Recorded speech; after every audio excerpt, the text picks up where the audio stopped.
So let's first understand what is unconditional stimulus. Unconditioned stimulus is a stimulus that triggers a natural response in us. For example, a hot stove. Hot stove is an unconditioned stimulus.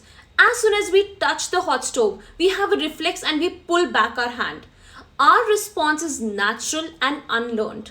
Another example is a very loud noise. When we hear a loud noise, we suddenly jump or flinch. So any stimulus which occurs naturally and triggers a natural unlearned response in us, it is called as unconditioned stimulus.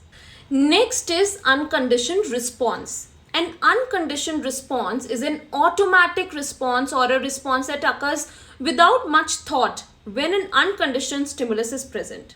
So if you smell your favorite food and your mouth starts watering, the watering is an unconditioned response. Or like I gave you an example of hot stove and loud noise. So whatever is our natural response to it, that is pulling our hand away or jumping respectively, are the unconditioned responses. Third is neutral stimulus. A neutral stimulus is a stimulus that doesn't initially trigger a response on its own.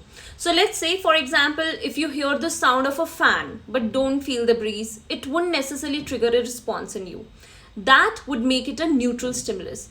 That is actually not affecting you or triggering any kind of response in you. Fourth is now conditioned stimulus. A conditioned stimulus is a stimulus that once upon a time used to be neutral, means it did not used to trigger any response in you. But due to something happened and how it started triggering a response in you. For example, a stray dog. Maybe earlier you never even bothered or responded to any stray dogs on the road. But then once, unfortunately, you got bitten by a dog.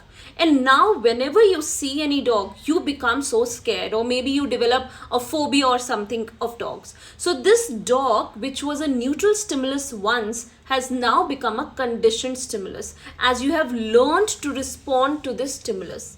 Another example is car. Car is a neutral stimulus. Maybe you used to sit in it or drive the car. You know, it's very normal. But once accident happened and now you're so scared, you don't even want to sit or at least drive the car anymore. So car has now become a conditioned stimulus. Our last and fifth one is conditioned response. A conditioned response is a learned response or a response that is created where no response existed before. A response to a conditioned stimulus is called a conditioned response. Now, returning to the example of being bitten by a dog, the fear you experience after the bite is a conditioned response. Earlier, you were never scared, but now you are. So it becomes a conditioned response. If you have any queries, anything that you would like to know more, or if you like the video, then please do leave your comments in the comment section below. And don't forget to like, share and subscribe.